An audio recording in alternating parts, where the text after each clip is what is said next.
मगर जब ओवैसी की पार्टी का एक सिपाही आपके इत्तेहाद और आपके ताकत को दिखाने के लिए परचम लेकर आता है, तो लखनऊ से अखिलेश कहता है अगर यहां से शौकत निकल जाएगा तो फिर हमारा तमाम किला मिस्मार हो जाएगा।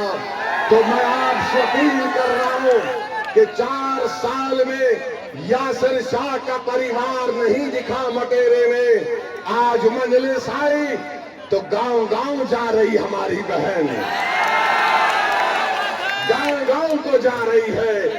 अरे अखिलेश यादव सुन लो, इंशाअल्लाह ताला सिर्फ मटेरा विधानसभा नहीं, उत्तर प्रदेश के बहुत सारी विधानसभा पर यही माहौल बनेगा जो आज हम यहाँ पर देख रहे हैं। और फिर शुरू हो गए बी टीम है।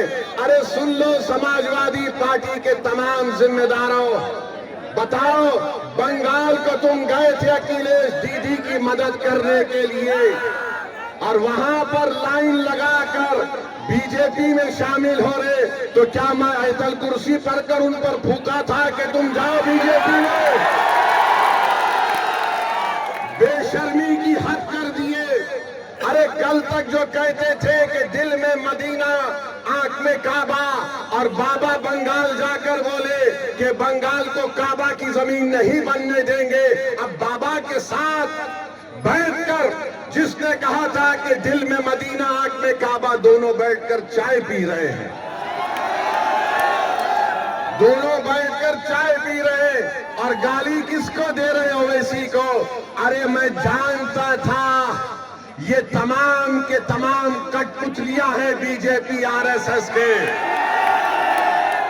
एक हवा के झोंके में तमाम के तमाम ने सर झुका दिया और बीजेपी में चले गए।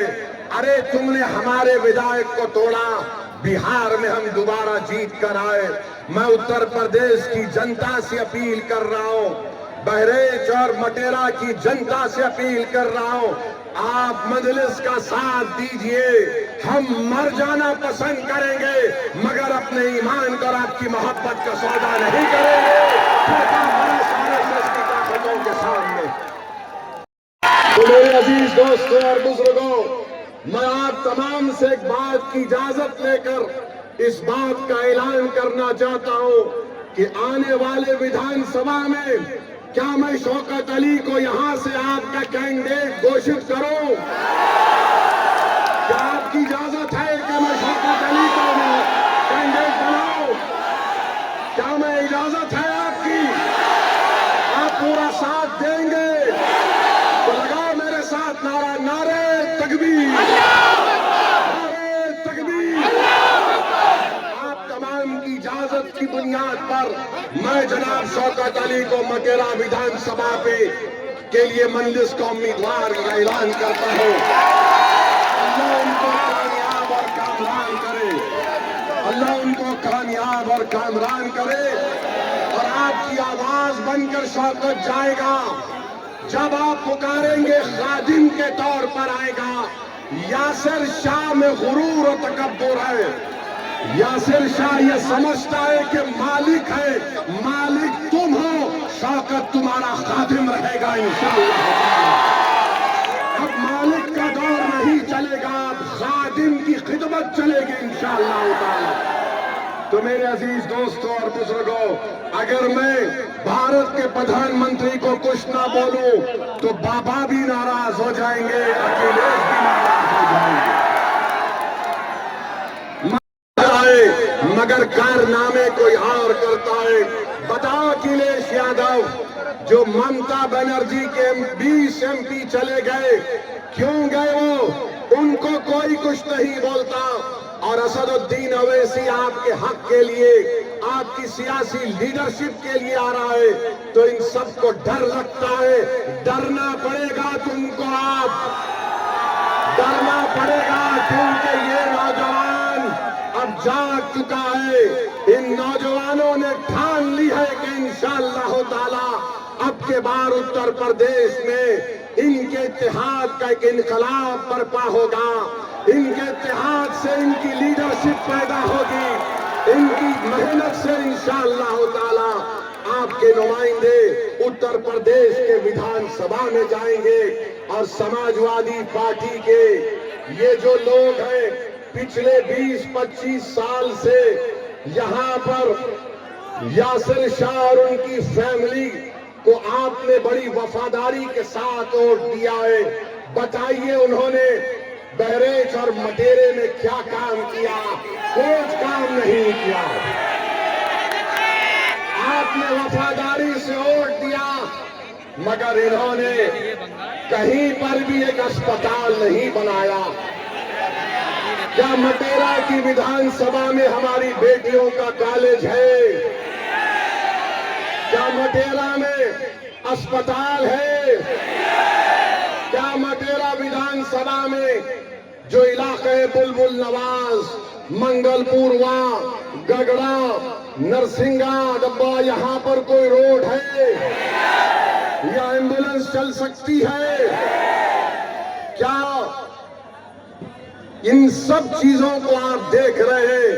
और जब से शौकत अली मटेरा के रोड पर चलना शुरू किया, गरीब के गम को अपना गम समझा, उन झोपड़ियों में जाकर आपकी तकालीफ को देखकर आपको हिम्मत और दिलासा दिलाना शुरू किया, तो यासिर शाह के खानदान को लगा कि अब हमारा दी एंड होने वाला है, इसीलिए रोड पर निकल कर आ गए। हम भारत के प्रधानमंत्री कहते हैं कि भारत विश्व गुरु बन गया,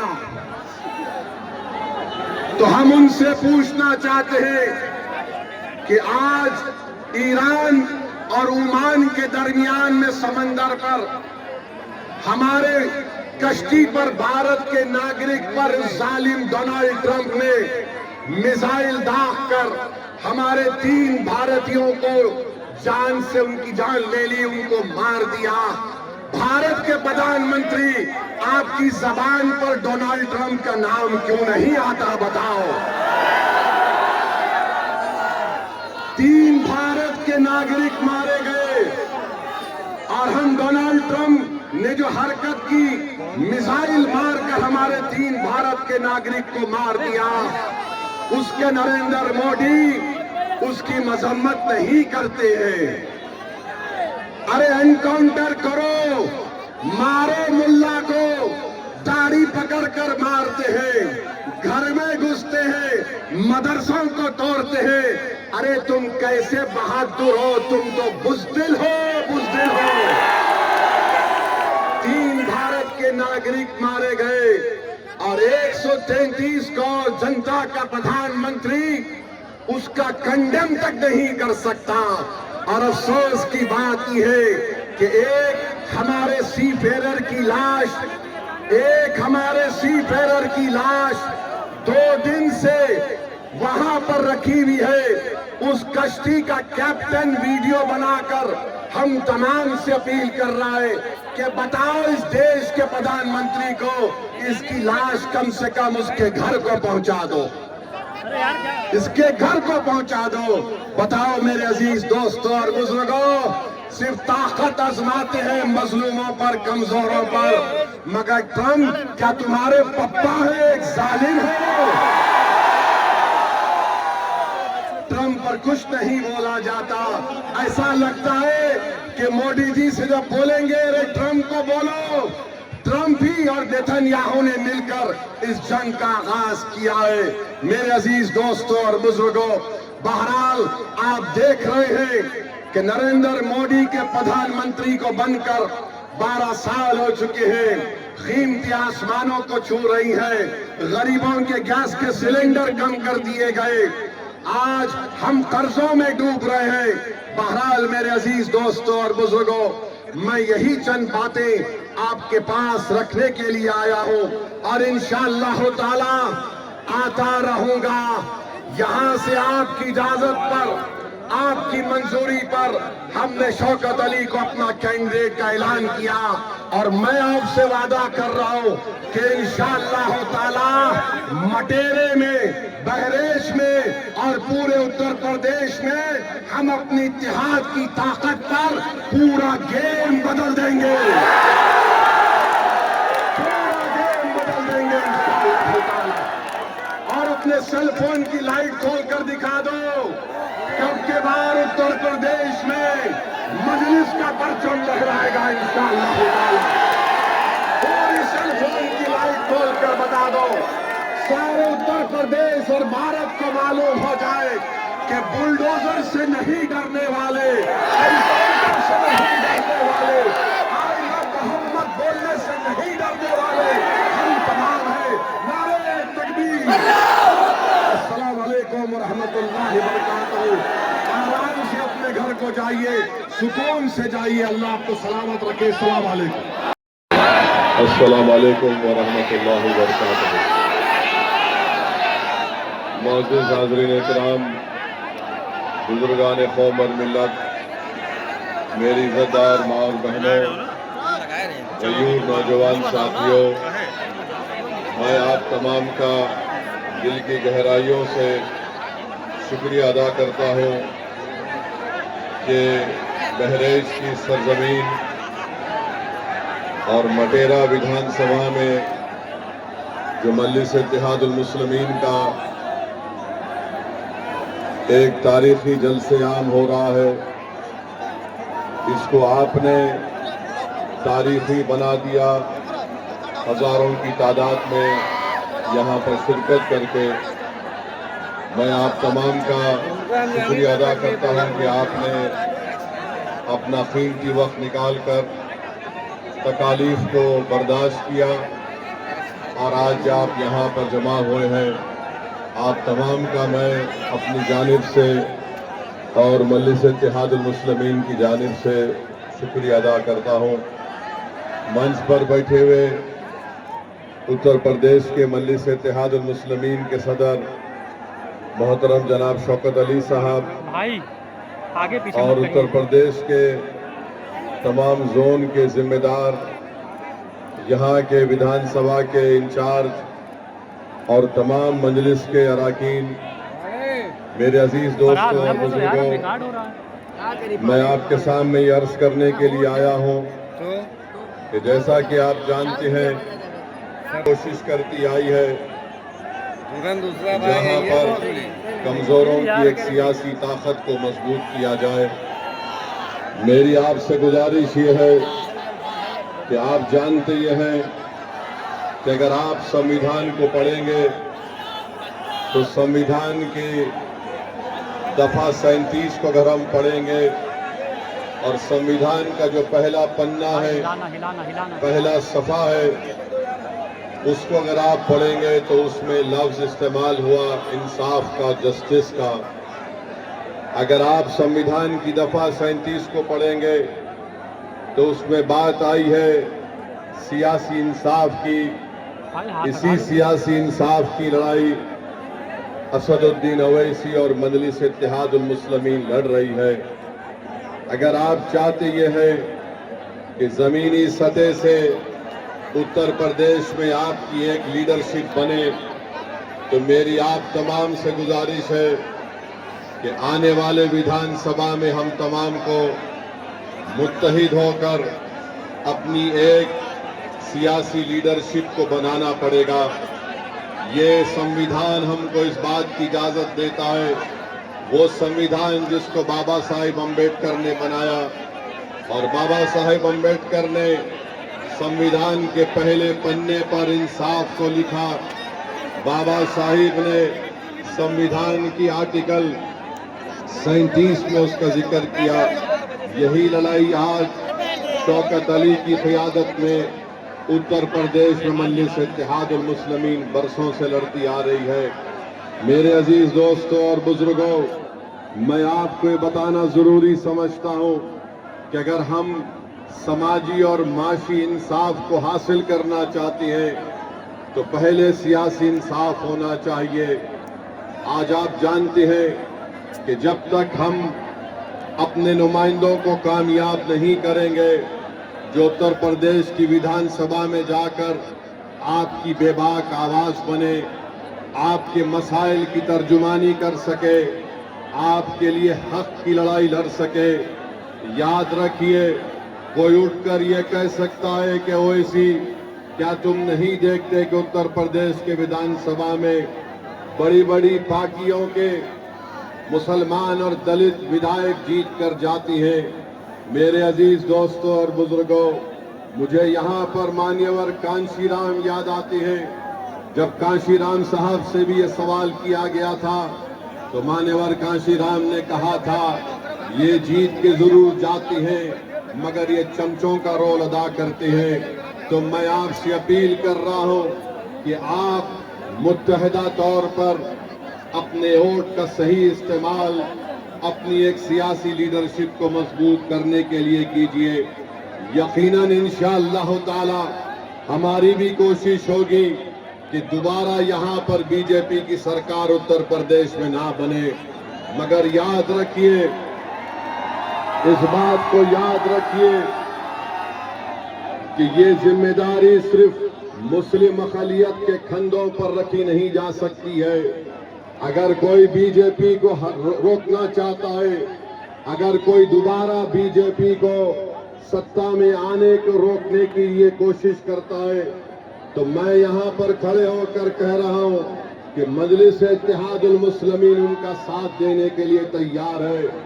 अगर इज्जत के साथ बातचीत होगी, हिस्सेदारी की बातचीत होगी, तो मजलिस और ओवैसी तैयार है। मगर अगर तुम बीजेपी को रोकने के नाम पर मुझसे और मटेरा की जनता से कहोगे कि तुमको दरी बिछाना पड़ेगा, अब दरी नहीं बिछाई जाएगी, अब हिस्सेदारी और बराबरी की लड़ाई होगी इंशाअल्लाह ताला। आप जानते हैं कि बीजेपी की सरकार में चाहे उत्तर प्रदेश हो या जिस किसी भी भारत का स्टेट हो जहां पर बीजेपी की सरकार है, हम वहां पर देखते हैं कि बुलडोजर से किसका घर तोड़ा जाता है। हम जानते हैं कि किसके किस्मत में एनकाउंटर लिखी हुई है। हम जानते हैं कि किस समुदाय के नौजवानों की जवानी को जेल में डालकर बर्बाद कर दिया जा रहा है। हम जानते हैं कि अगर कोई नौजवान बच्चे कश्ती पर रोजा खोलते हैं तो उनको 40 दिन जेल में गुजारना पड़ता है।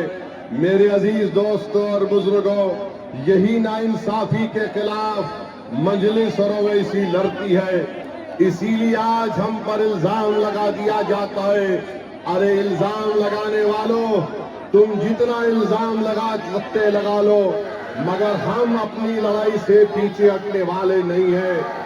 जब तक भारत का संविधान जिसको बाबा साहिब अम्बेडकर ने लिखा, उस संविधान में जो बाबा साहिब अम्बेडकर ने जिन बातों का जिक्र किया कि पॉलिटिकल जस्टिस को हासिल करना है, इंशाअल्लाह ताला सदुद्दीन ओवैसी की जिंदगी जब तक अल्लाह मुझे जिंदा रखेगा, हम इस लड़ाई को जारी रखेंगे।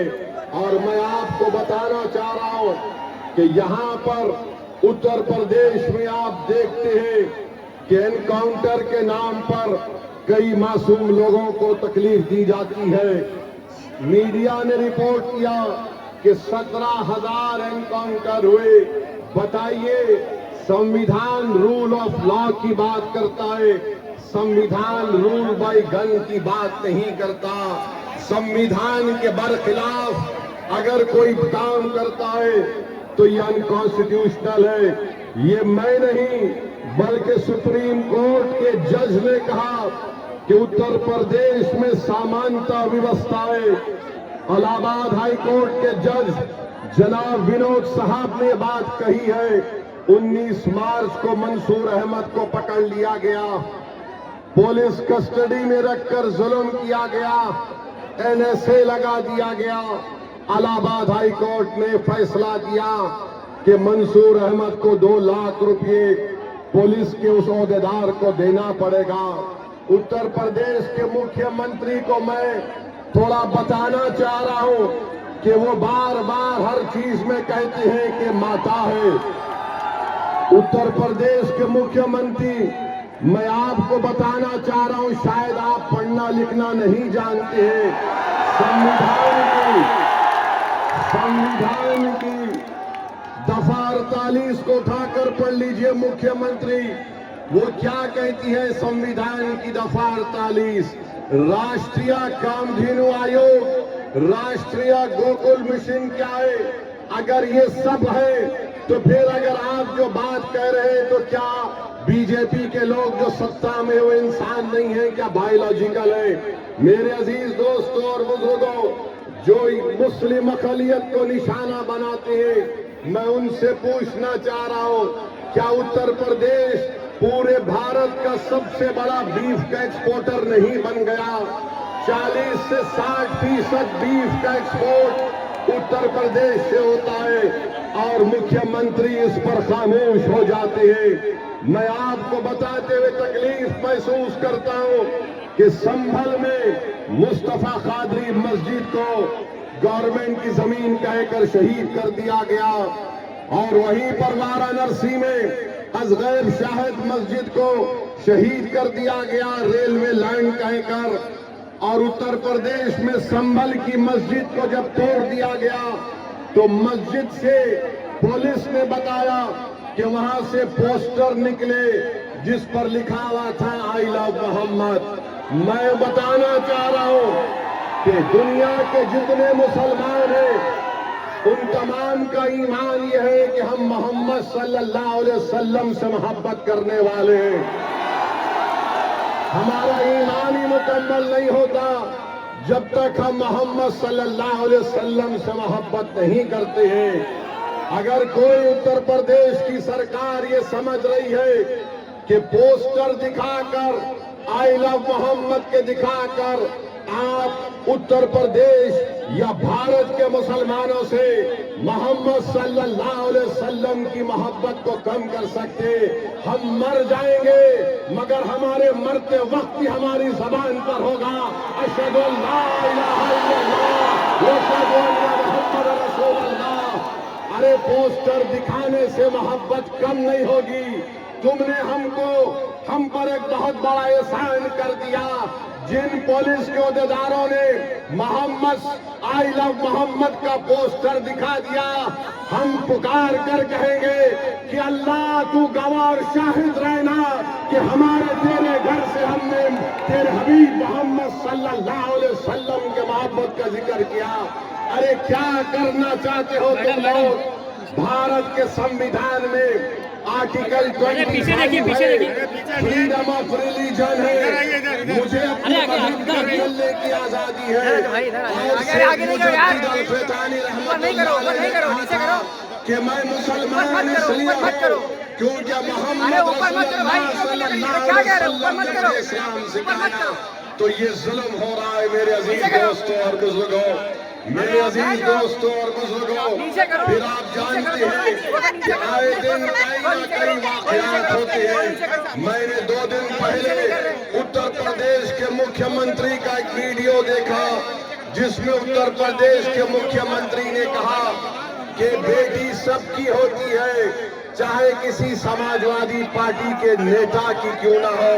हम उत्तर प्रदेश के मुख्यमंत्री से कहना चाह रहे, अगर समाजवादी पार्टी के नेता की बेटी को आप बेटी समझते हैं तो मुजफ्फरनगर कांड में ऐसे कई मुस्लिम महिलाओं की रेप हुआ था, अस्मत रेजी हुई थी, बलात्कार हुआ था। क्या उत्तर प्रदेश के मुख्यमंत्री उन 6 मुस्लिम महिलाओं को जिनको अभी तक इंसाफ नहीं मिला, क्या उनको अपनी बेटी समझकर वो उनको इंसाफ दिलाएंगे? इसका जवाब उत्तर प्रदेश के मुख्यमंत्री को देना पड़ेगा। और फिर मैनपुरी में मई की 20 तारीख को वारिस अली को कत्ल कर दिया गया। वारिस अली की बेटी स्वाहलिदा उत्तर प्रदेश के मुख्यमंत्री से कह रही है कि मुझसे इंसाफ करो। देखना यह है कि क्या उत्तर प्रदेश के मुख्यमंत्री इंसाफ करेंगे या नहीं करेंगे। मेरे अजीज दोस्तों और बुजुर्गों, मुझ पर इल्जाम लगा दिया जाता है। आज हम आपकी इस मुबारक सरजमीन को आ रहे थे, ये बहादुरों की सरजमीन है बहरेच और मटेरा। तो ये समाजवादी पार्टी के लोग ये कहना शुरू कर दिए कि असदुद्दीन ओवैसी आएगा तो भाजपा को फायदा होगा। बताओ अखिलेश यादव, बिहार में तुमने अपने 5 सांसद को भिजाया था कि ओवैसी ना जीत पाए। तुम्हारे 5 सांसद सीमांचल किशनगंज में आकर 15 दिन बैठ गए, रोज मीडिया से बात करते, रोज गांव-गांव जाकर जनता को बताते, मगर नतीजा क्या निकला? जिन 4 विधायक को अखिलेश यादव के भाई तेजस्वी यादव ने मंदलिस से टटोल लिया था, सीमांचल की जनता को लाखों सलाम। उन्होंने अखिलेश यादव की इस नापाक मंसूबे को नाकाम कर दिया और मंदलिस